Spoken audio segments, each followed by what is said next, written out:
My name is Ivan Marx. The film you're about to see is authentic. It records the last 10 years, which has changed my life. I stumbled on something that I could not believe at first, but soon realized it had significance on me and everyone around me, which could not be ignored or underestimated. The Eskimos call the subject of my story Bushman. The Colville Indians of upstate Washington call him Sasquatch. The Hoopas of Northern California call him Oma. But right now, let's just call him Bigfoot.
This is my country.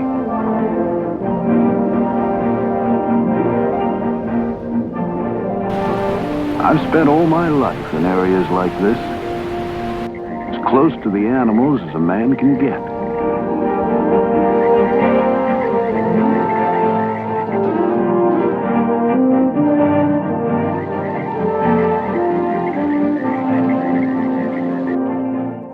I built my home here. Their ranch. Of course, I'm prejudiced, but I think it's just about the prettiest place I've ever seen. Then there's Peggy. She's a rare woman. She's the only woman I know who'd put up with the animals I used to bring home, like those coyote pups, and raise them just like they were her own.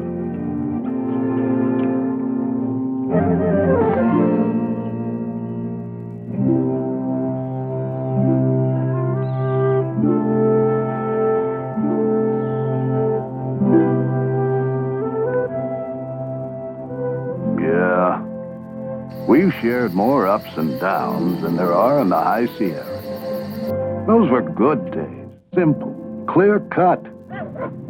You see, I'm a tracker. And believe me, I'm the last of a vanishing breed.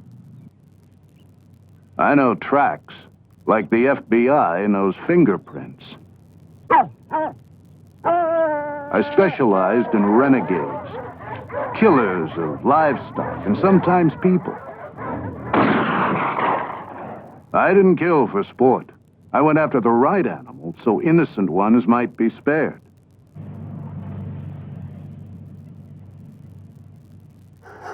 I learned trapping from my dad's shoulders back in Illinois.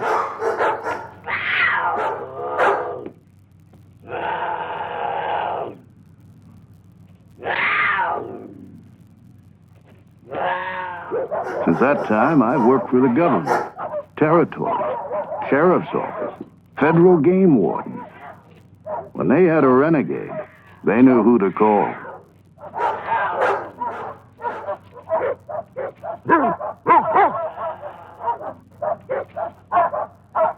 There was a time me and the dogs got called up all the way to Kodiak, Alaska.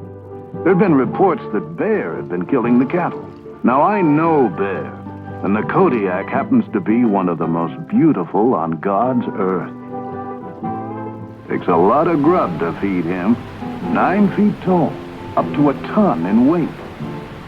No need for him to be killing cattle, though. He's as fine a fisherman as you'll ever see.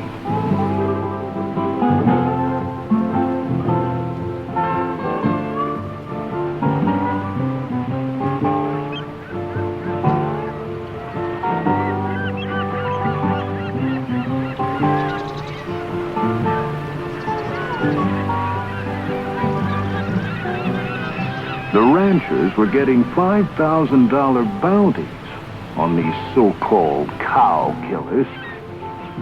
So I moved in to set things straight.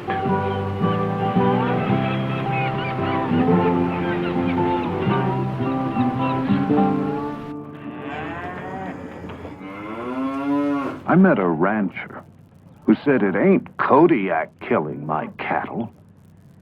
I finally found someone I could talk to. He said, Bigfoot. Straight-faced as could be. He said Bigfoot's been killing my cattle. Bigfoot? I checked the carcass and saw the cow had died naturally. The bears just fed on its remains. Found out after the grass was waterlogged. Not enough protein. Cattle died of malnutrition. Kodiak? Bigfoot? People always want their questions answered in such neatly wrapped little packages.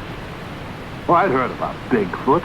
Some abominable snowman who'd wandered across the Bering Strait before the Ice Age. I couldn't believe a grown man would tell me a Bigfoot was killing him. What a bunch of hogwash.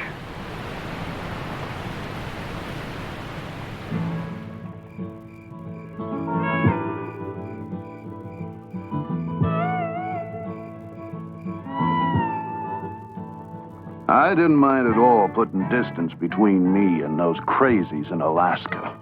And it felt good to be with some sensible folks like Peggy's brother. And Arizona University wanted us to track down a javelina hog for research. It's a small critter, but vicious.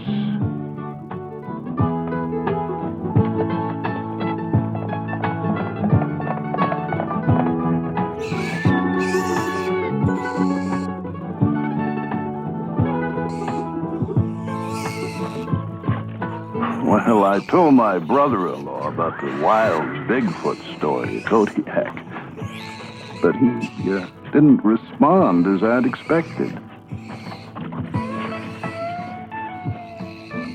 He said, "Don't be so quick to make judgments.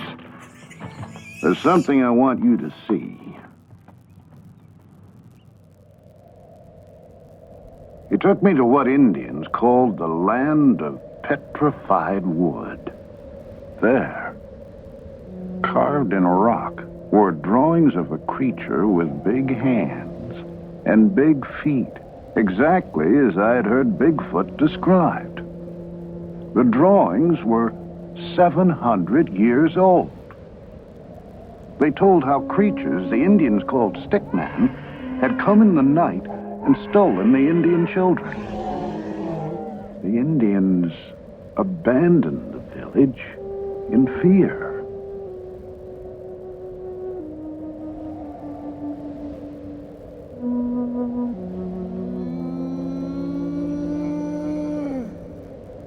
First the ranchers, now my brother-in-law.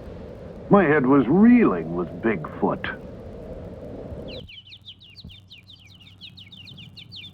The stories are just so many words. So I soon forgot about him, till I was up tracking a mountain lion. And I found these tracks. Now, they looked much like human footprints, but they were 18 inches long, 6.5 across the ball of the foot, 5.5 at the heel. They were the hugest I'd ever seen. Tracks were so deep, they had to have been made by at least a 500-pound animal. And the hair, I couldn't identify it. The toe prints were spread around small rocks and dug into the earth, showing whatever made them could cover pretty rugged country. And the stride was enormous, 52 inches in length. Man's only 30. Now, they were fakes. Somebody would have had to drag a pretty big machine over pretty rough country to make them, and they would have left their own tracks. I saw where a creature had stumbled. It was a handprint, but no sign of claws. They were so manlike. I was mystified, so I made plaster casts and sent them with the hair to a lab for analysis. Well, I tell you, I was glad to get home. Our pups were growing, and they didn't give us much time to think about everything that had happened.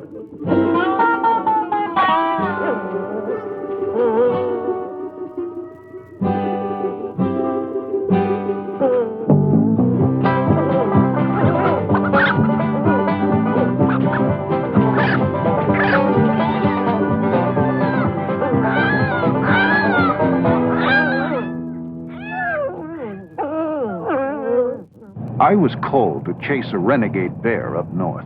This time, I wasn't so eager to return to the mountains.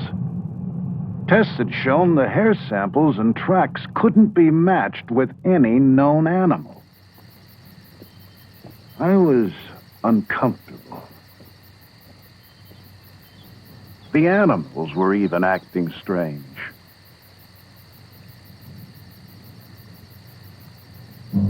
I soon found out why. I found the bear I was looking for, but not in the condition I expected. Another track, just as I'd seen on the mountain.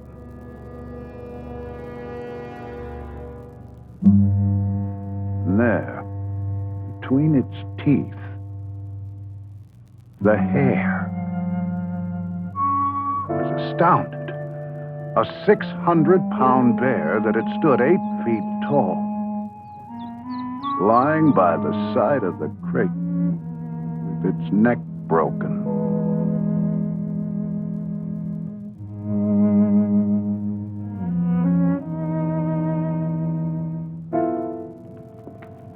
Now, I wanted to find out everything I could about Bigfoot.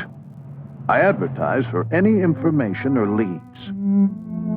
You can't believe the number of stories people had to tell. My friends laughed at them all. Okay, I'd laugh too.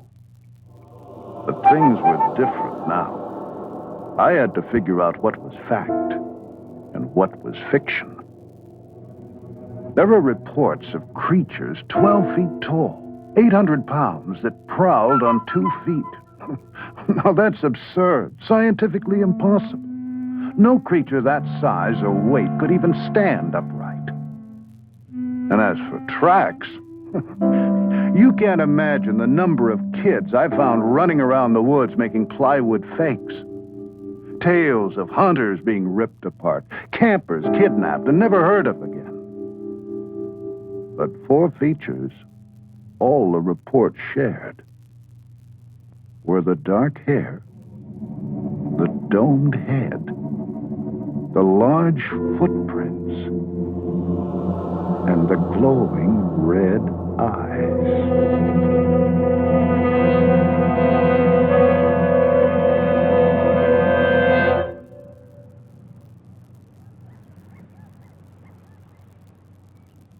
Nature's my home. How could some missing link be wandering around up here without me knowing it? It was good to get back in the mountains and visit a couple of my pets. I tried not to think about Bigfoot, but it was tough to shake. It wasn't 2 minutes before my friend had vanished in the wood.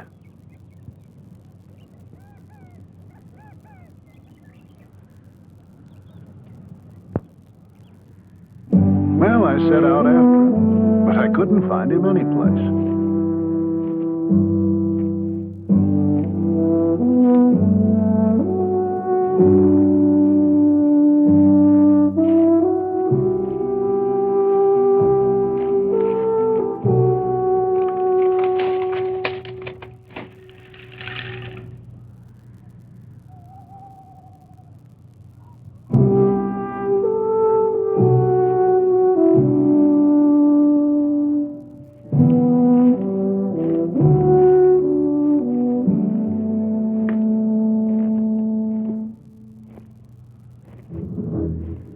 I came to a bridge, and there beside it, another track.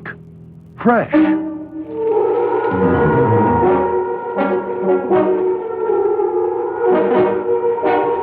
My legs were moving before I realized what I was doing. I couldn't believe what I'd seen. I had to get a closer look.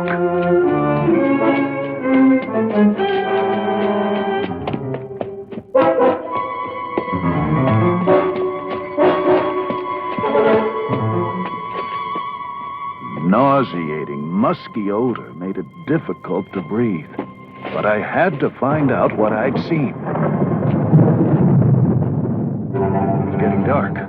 Time was growing short.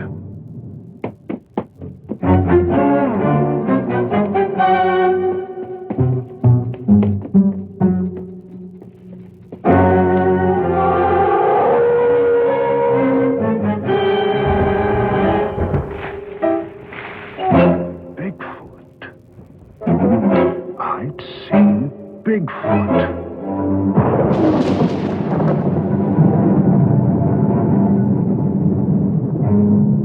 What the hell was I doing? I was here alone, without a rifle, without anyone knowing where to find me. With a 500-pound, 8-foot-tall, vicious creature. I had to get out of here. Get some help.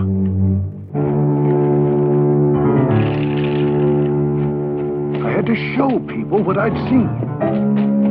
The footprints.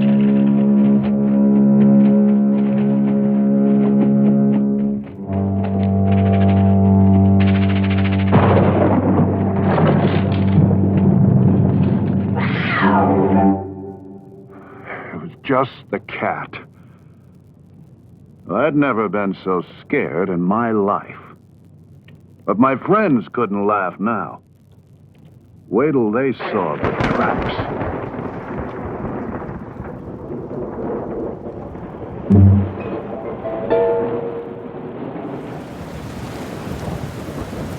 But the rains came and washed the tracks away.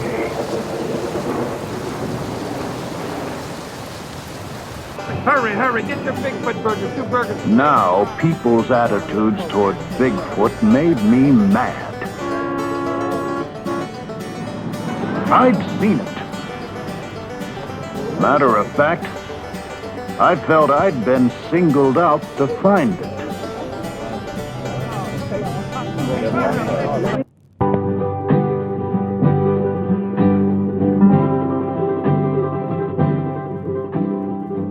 Where do you begin?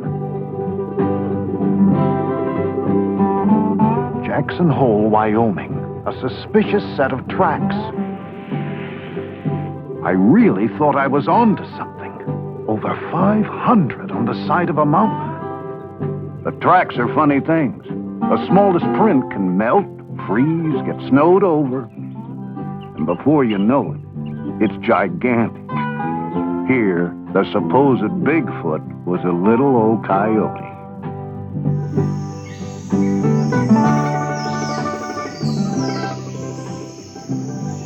The redwoods, an endless source of sightings.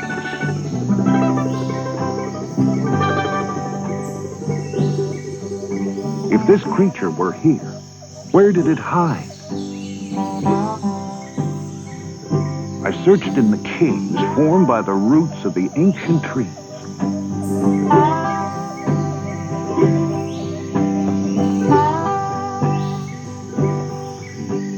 Here were perfect shelters, large, dark, secluded, hideaways to recover from injuries. Refuge for many forest animals from the elements. Protected privacy when giving birth. Hundreds of tree caves, but no tracks, bones, or unusual droppings. No clues at all. I had to be wasting my time. But there was a statue carved in redwood. Its image was based on hundreds of sightings collected over the years. And it was exactly like the creature I had seen myself.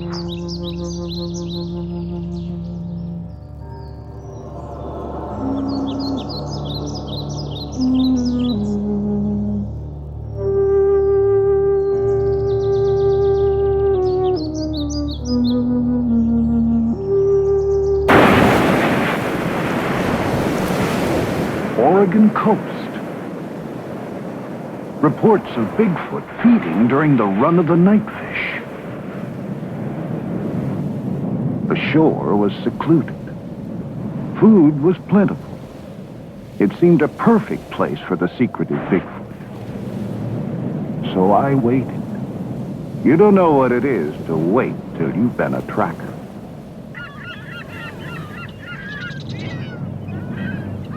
Finally, a gull came with the first sign of the run.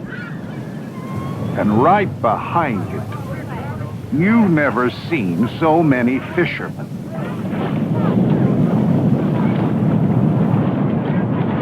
My secluded beach turned into Coney Island. Only way Bigfoot could show up here was wearing swimming trunks.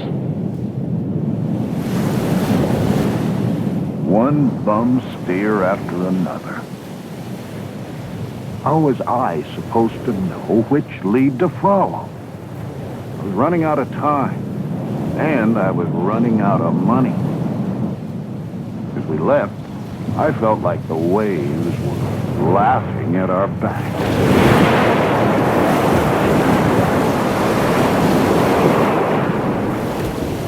Then came our hottest tip yet. We couldn't turn it down. Snowbird warned us of an upcoming storm, but I was too excited and ignored it. The area was rich with wildlife. And why not Bigfoot? Plenty of food, plenty of cover. This time, remote from man. There it was. My efforts had paid off. And this time, I was ready for it. I wasn't ready to find out it was just a bear staying up past its winter bedtime. What was happening to me?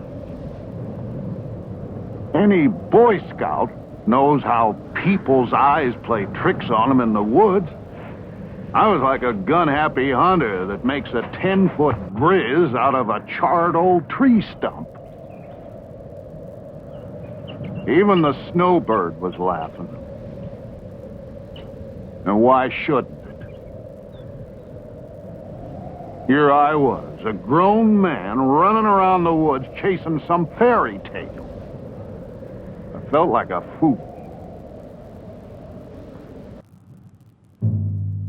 Well, I was out of patience, and I was out of money, so I took a job up in the wilderness around Bossburg, Washington. Had to photograph a cinnamon bear in its natural habitat. You want a bear? Here's a bear. Piece of cake. I always got what I said after. Except Bigfoot. Then I saw it. A deformed version of the track I'd seen so often.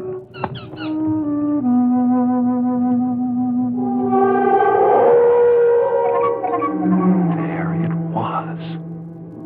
Finally, face to face with Bigfoot.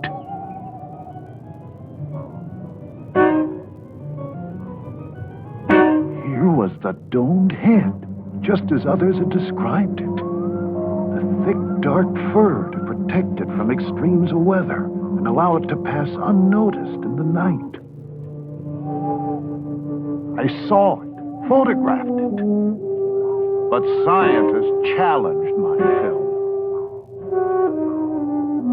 Yet it stood up under every conceivable test. Some revealed rugged terrain as the cause of the skinned heels, polio as the cause of the limp. But my documented evidence wasn't good enough for the experts. Experts who still asked, how could such a creature survive? Where does it live? Show us its remains. What does it eat? Experts who challenged my word but claimed credit for my film and profited by it on lecture circuits. Well, I didn't care for these people. But I was haunted by their questions. What an experience. Now I had to start finding some answers. The creature's tracks disappeared at the edge of a beaver swamp. Only sign of animal life was the geese migrating north for the summer. I wanted the satisfaction of bringing back unchallengeable proof. Still, where to begin? I found several other creatures had passed through the area, all heading north. Could Bigfoot be a migratory animal? I plotted all the reliable reports.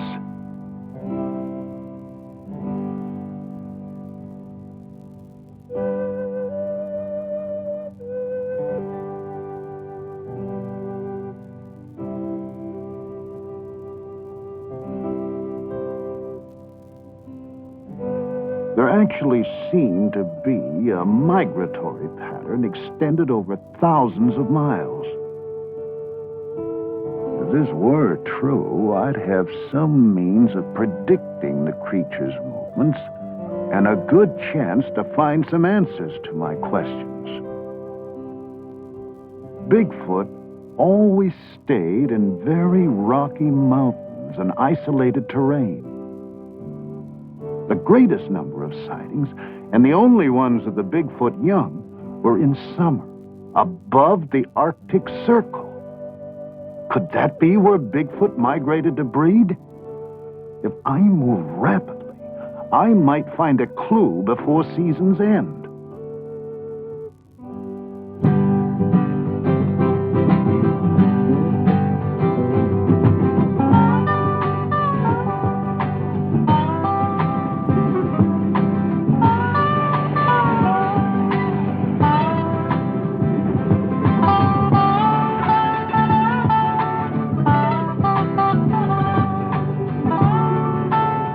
Peg and I took our camera and planned to document every step we took.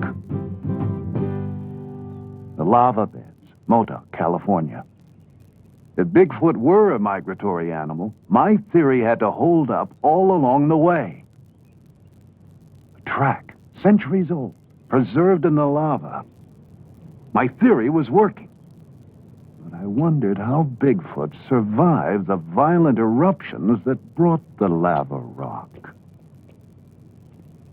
As usual, nature provided me clues. I saw these two little ground squirrels so much in love they took no notice of me or the dangers around them.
The male's natural instincts drove him to cover. These same instincts started up in the wounded squirrel.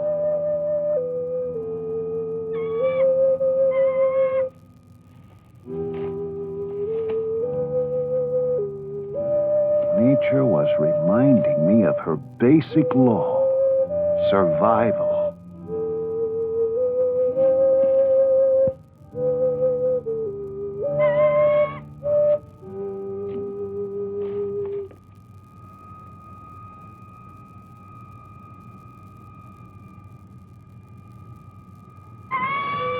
This same will to survive must have somehow kept Bigfoot going throughout all these years. But where did the creature go if it were injured? The caves, Mount Lassen.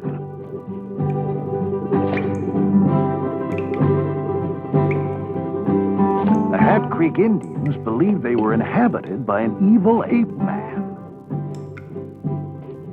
Now I was hot. Every step along the way brought me new clues. It was too late in the season to find the creature here now. But I'd soon catch up with him above the Arctic Circle.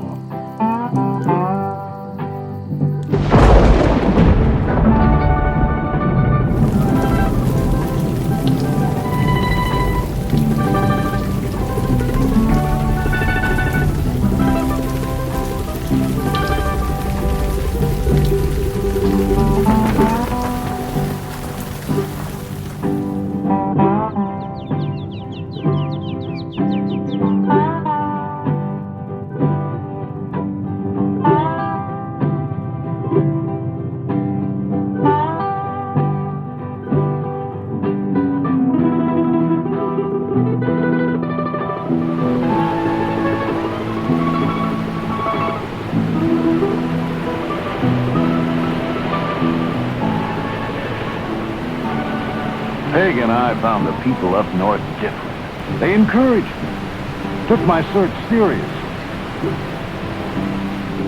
Like the lumberjacks, mountain men, like myself.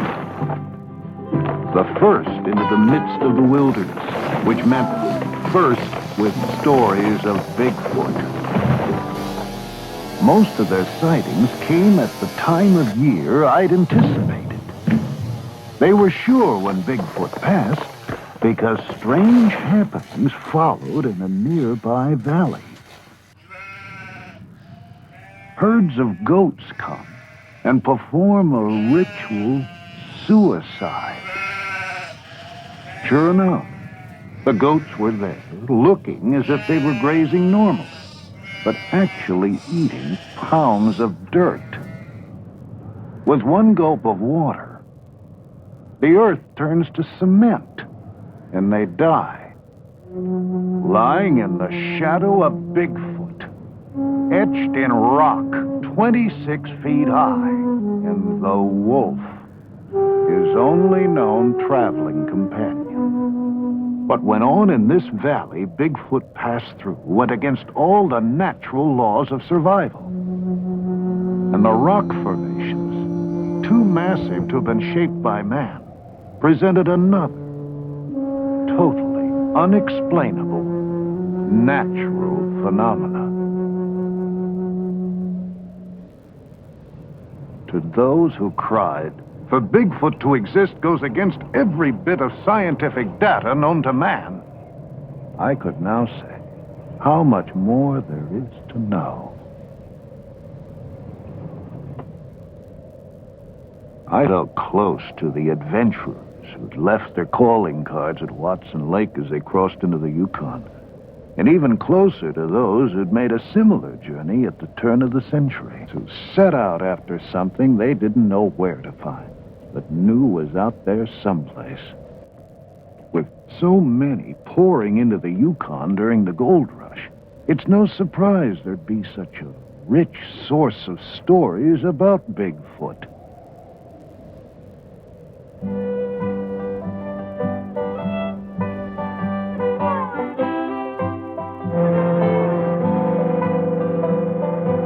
first time in my life, I understood what made people like that tick.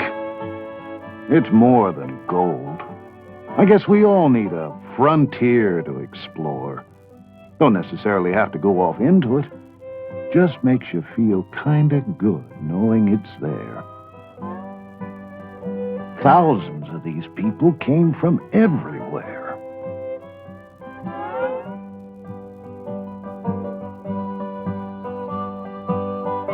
Tent cities sprung up where no man had ever even walked. If Bigfoot came here to keep clear of man, its seclusion didn't last for long. Such a rich source of information had to bring new leads. Sure enough, an old miner's story told how the glaciers up there were the burial grounds of the Bigfoot. That would explain why there were no remains. The creatures carried their dead over thousands of miles just to deposit them in crevices that opened up in the spring and fall. Can you imagine?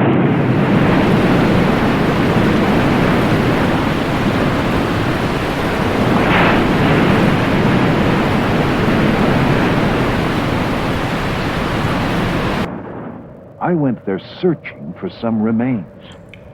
I did find tracks, so I had to be close. I found bones that told many different stories, but none of Bigfoot. The constant movement of the glaciers could either crush the remains or wash them to the sea.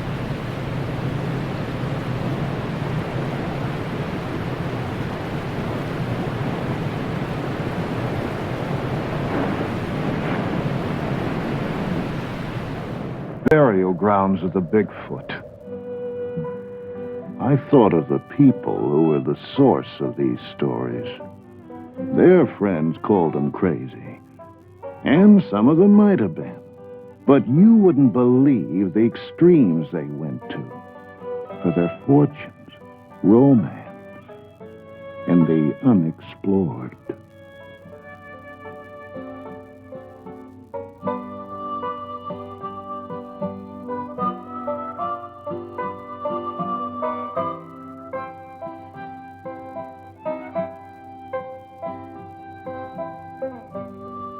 I guess it wasn't so tough to believe Bigfoot could have gone to similar extremes for a far more instinctive, basic drive, as burying his dead.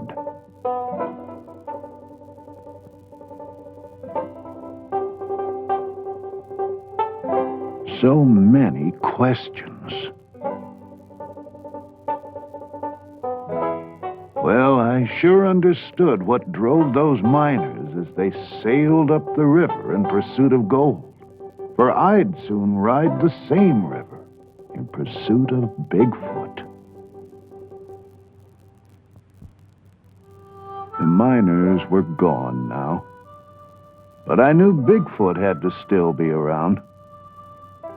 The frequency of current sightings meant he'd somehow survive the diseases the white man brought into the wilds.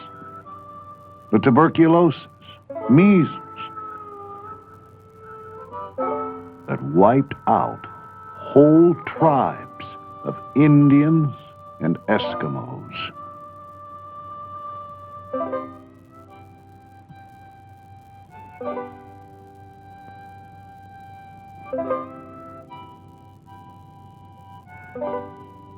He'd even survived the violence reaching out from the boomtowns. Now I understood why Bigfoot steered clear of man. He had to, in order to survive. However vicious the creature might be, I gained a lot of respect for the elusive Bigfoot and its ability to endure. But if we were to find it, we'd have to get to the furthest outpost of civilization.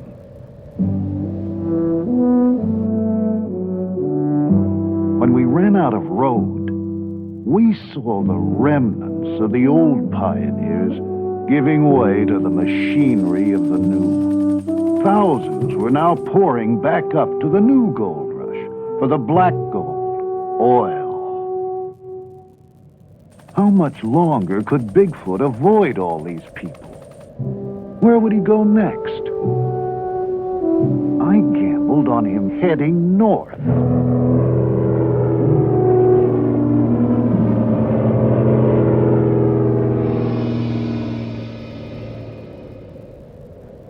Well, traveling had been tough, so we treated ourselves to the fanciest hotel in town. There, Yukon Frida. Her sketches were based on recent sightings and descriptions of Bigfoot from that very area.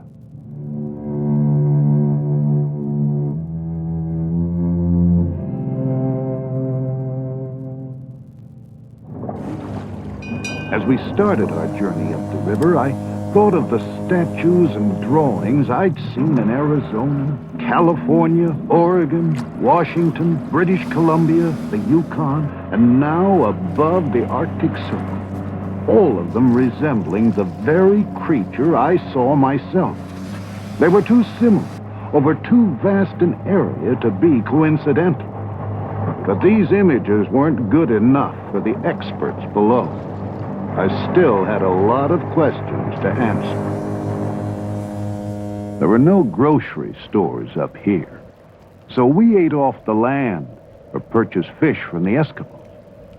I knew I could get my answers from these people, because stories of Bigfoot were as plentiful as the food. One man told of the strange day his mother died. In a cabin like this, family and friends gathered to await the passing of her spirit. That night, they heard a soft scratch at the door. There was Bigfoot, chanting in a strange tongue. Everyone was terrified. The spirit of his mother was speaking through the voice of Bigfoot. They must abandon their homes, which they did. The next day, an ice floe changed the river, and waters now flow where the village once stood. I asked to see this area, hoping for a sign of Bigfoot. The man said, if you wish to see the king of the animals, he breeds in the mating grounds of the Alaskan moose.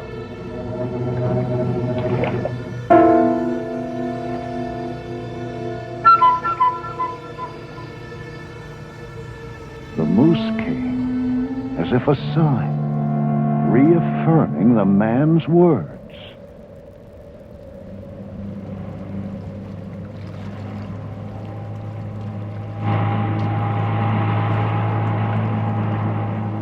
Up the river by a salmon wheel, a lone Eskimo greeted us with the words, "Bigfoot is not here."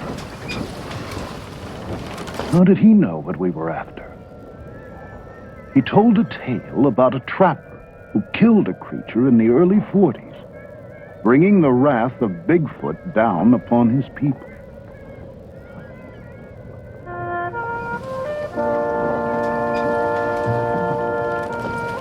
He said, one night I was caught out on the trail with only a few minutes of twilight left.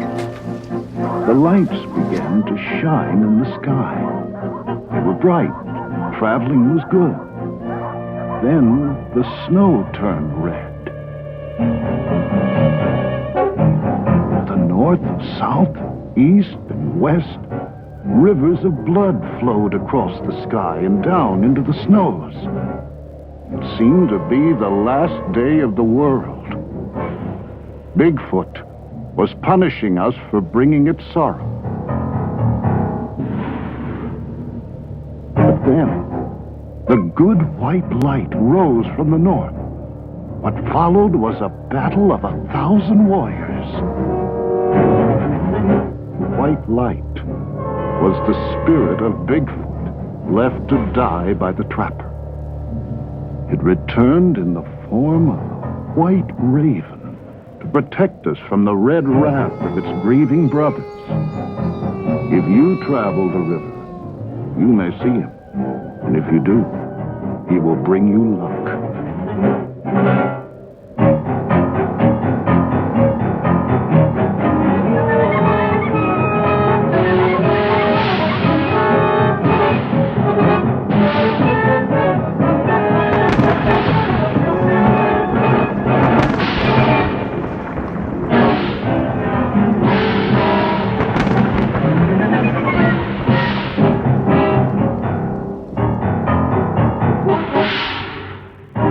Then the native gasped, pointing to a bird soaring above us. The legendary white raven. The fisherman said, "Bigfoot smiles upon you. You will bring word of him to the people below."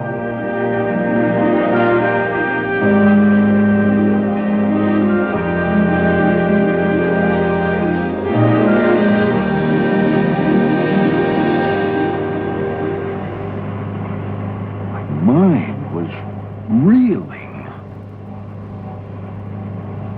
At the next village, the natives were waiting for us. They had heard about the white raven and wanted to show us their secret, sacred figure. Here it was again. They told us how Bigfoot was their friend. Their friend. How did they think such a violent creature could be their friend? They told how Bigfoot always carried the bodies of men killed or lost in the Arctic winter to the edge of the nearest village to be buried by their own kind. When I asked where I could make contact with their friend, they said, "In the land of shining eyes." But they warned me not to violate Bigfoot's domain. I reminded them of the white raven, so they taught me a chant to sing on the night of the full moon and promised I would see the glowing eyes of Bigfoot.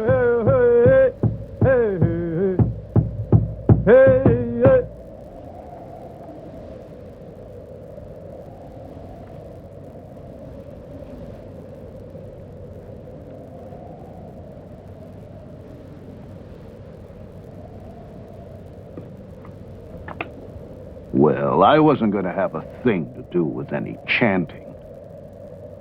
So I set up walkie-talkies 300 yards from the tent to monitor any movements on the tundra during the night. At the first sound, I'd have a jump on the creature.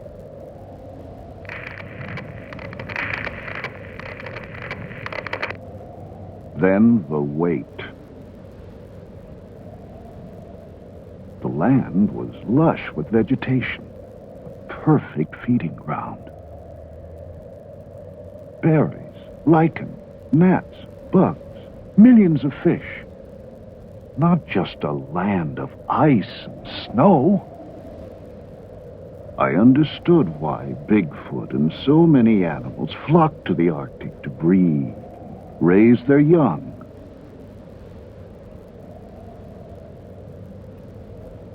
But this land was strangely silent. Where were the animals?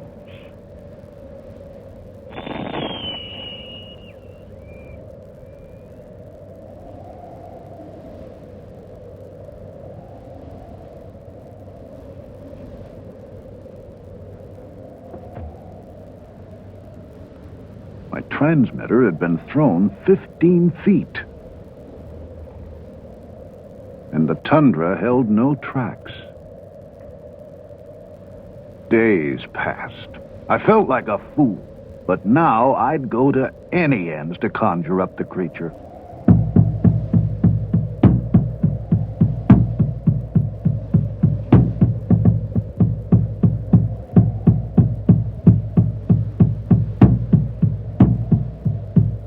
Soon Peg saw what she thought were two car lights approaching.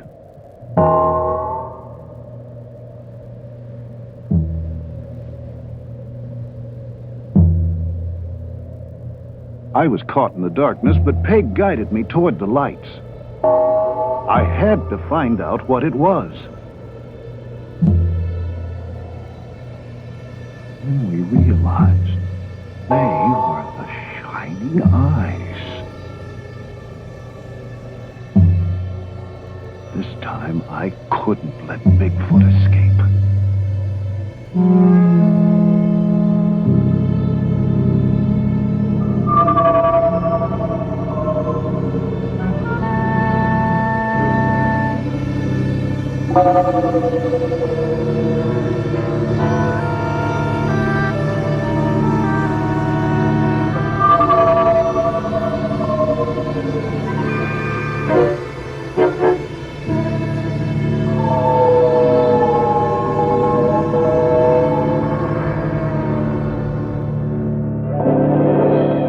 But dawn broke, and it disappeared behind a rainbow.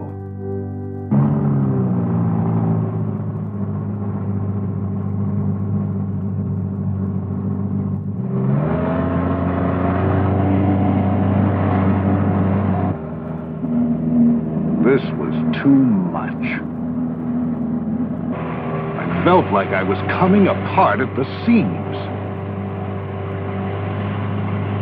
Here I was, an experienced mountain man all my life, acting like a spooked tenderfoot. I still had 1,000 questions, and so few answers. I couldn't concentrate. My head was spinning with tall tales and folklore.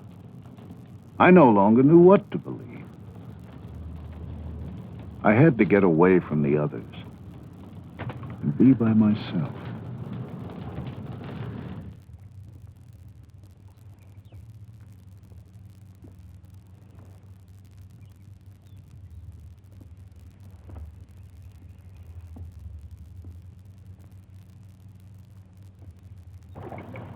There were the salmon, back after 10 years of living in the sea, to spawn in the exact place of their birth, and then to die. They reminded me of those I'd seen at Kodiak in the days when I was a pure tracker, stuck to nature's signs and wasn't so confused with all the legends and stories of man.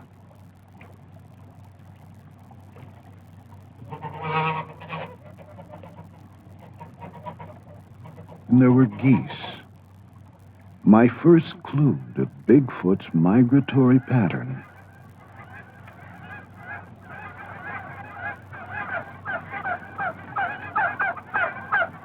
I began to feel close to nature again. I knew that's where I'd find the answers to my questions.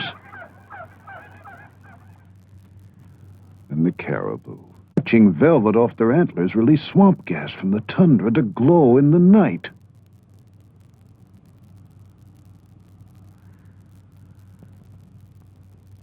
Then I saw what must have been the monarch of the North. I was terrified. It could crush the likes of me with one swoop. But it was the most magnificent animal I think I've ever seen. He didn't seem to notice me as he made a clearing. He sharpened his horns as if to prepare for combat. I thought he'd come for me now. Instead, he dug a pit and marked it with his scent.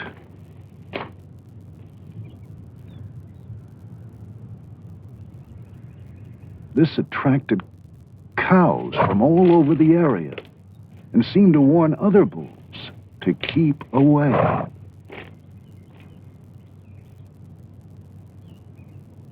The cows declared themselves his by covering themselves with his scent. I'd made it. The mating grounds of the Alaskan moose, where no man had ever been before, and possibly the breeding grounds of Bigfoot. Some young bulls seemed a little overeager and found the monarch defending his territory against all intruders, while others waited for the right moment to move in.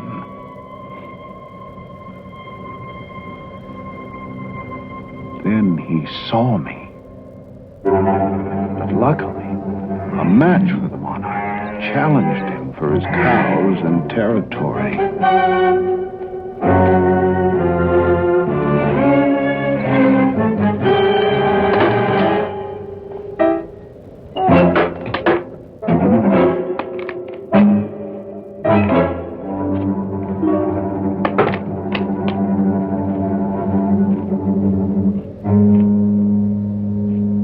Those who'd waited now moved in.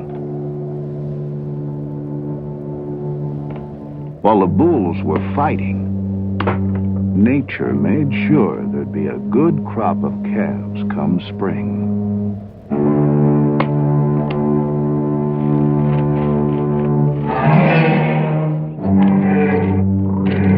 Finally, the monarch triumphed. Now, too preoccupied to give any notice to me, he gathered his cows. And, according to the law of nature, the strongest began to breed. I was deeply moved by what I'd seen, but still, no sign of Bigfoot.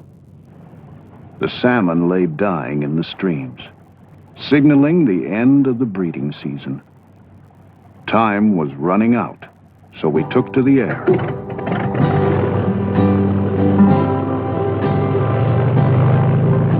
The Arctic winter could close us in at any moment, so we had to move fast. Why couldn't I find this creature? Was my theory wrong? When I saw the expanse of space below, I laughed. Anything could be out there. They'd found Stone Age men in New Zealand. There were prehistoric fish being pulled out of the Persian Sea. My God, a primitive man walked out of the mountains 70 miles from the capital of California. There's so much territory yet to be explored. We found undiscovered wrecks of men who tried to break into this wilderness and were never heard of again. I couldn't think of the risks. Everything I believed in was on the line.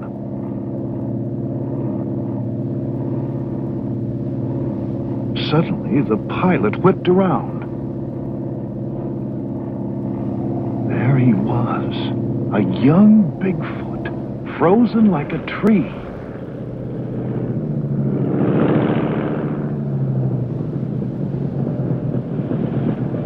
We raced back to the river, but he slipped away. Seeing the young Bigfoot confirmed my theory. I could now roughly predict the creature's movements. The crew celebrated the sighting, but it wasn't enough for me. I knew I needed to document Bigfoot's habits. The young Bigfoot's tracks led me from the river to a lush meadow. He'd passed through a herd of grazing muskox. I wondered what Bigfoot fed on. Maybe he ate vegetation too. Or fish. I'd seen him by a river. Of course, he could have been cleaning himself. Or drinking. Of course, he could be a predator. One of these oxen had lasted him half the winter. Bigfoot's behavior still held many mysteries. But now it was just a matter of time before I solved them. Sun up, yeah, that early start. We can get the door. Winter now closed down on us in earnest.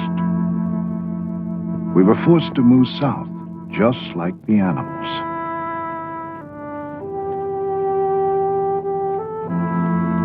The caribou gathered for their migration.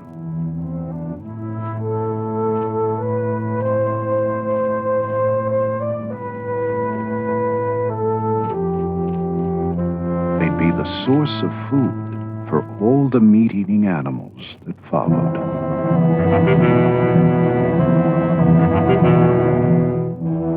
If Bigfoot were a meat-eater, he'd feed on caribou too. If I could prove that he did, I'd have a clue to the place he held in nature. If I could film it, I'd have the kind of documentation the experts demanded. Whatever his habits, I knew the road would be paved with danger.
Devastated by the slaughter of the caribou. I kept thinking of Bigfoot and its migration. It had to be protected. It could be wiped out before I had a chance to study it. But how could I get protection for something so few believed existed? I needed that unchallengeable proof I'd first set out for. There was no sign of Bigfoot with the caribou. It must eat vegetation or fish. The perfect place. Beaver Swamp in the spring.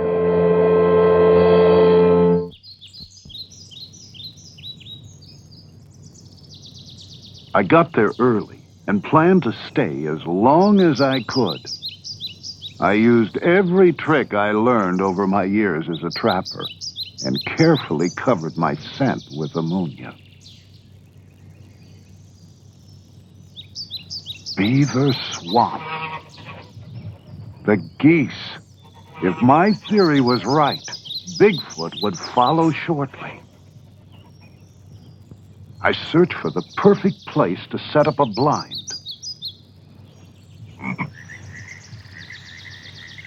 When I found it, I moved in and set up my cameras.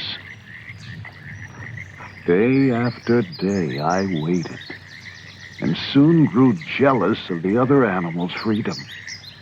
I was stiff, chilled to the bone, but I was determined not to make a move that might warn Bigfoot of my presence.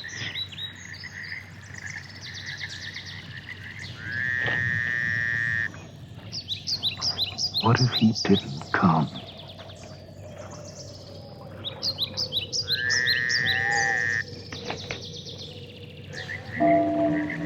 Then a movement in the woods. The sun hadn't come up yet. It was hard to make out what I'd seen at first.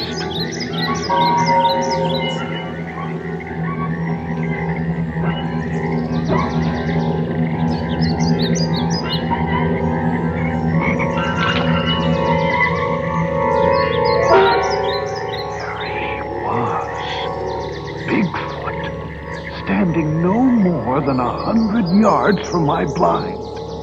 I began to shake all over. I could barely keep hold of my camera. He was awesome.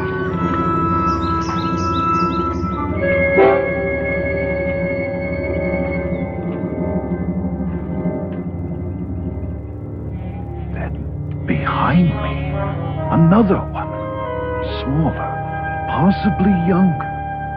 How many of them were there? Was I surrounded?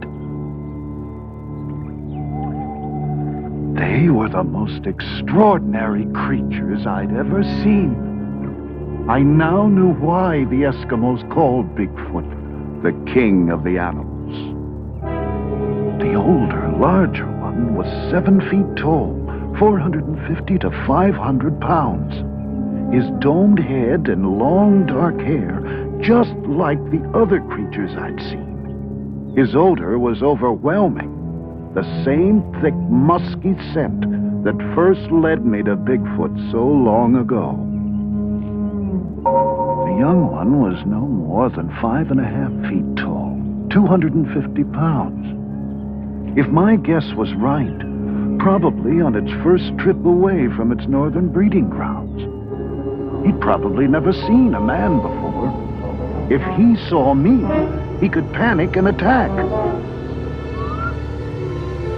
Then I looked around and realized the other animals were carrying on normally. If danger was around, they would have fled.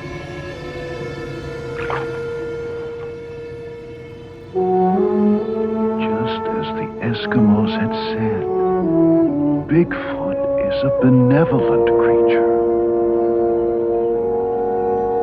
It doesn't even attack or feed on other animals. It seems to eat only vegetation or sometimes fish. Here it was before, pulling up the tender swamp grass with its hands.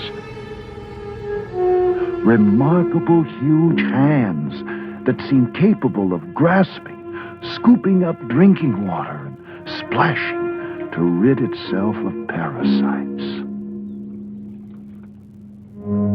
I'd done it. Here I was again with Bigfoot. Unchallengeable proof my theory had worked. It is a migratory animal, and I now have the documentation of its habits I needed. Now we can begin to understand the place this creature holds in nature.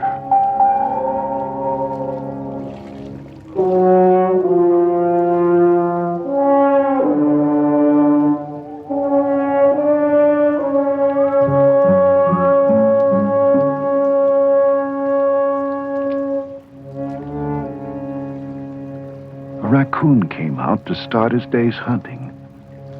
I knew the nocturnal Bigfoot would soon return to the cover of the forest.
I once again said goodbye to this mysterious creature that has somehow outlived its natural role.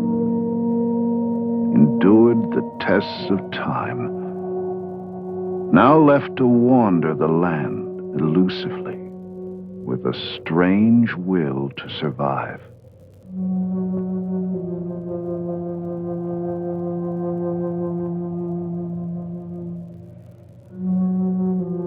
Oh, I still have plenty of questions, and I'll continue my search for the answers now.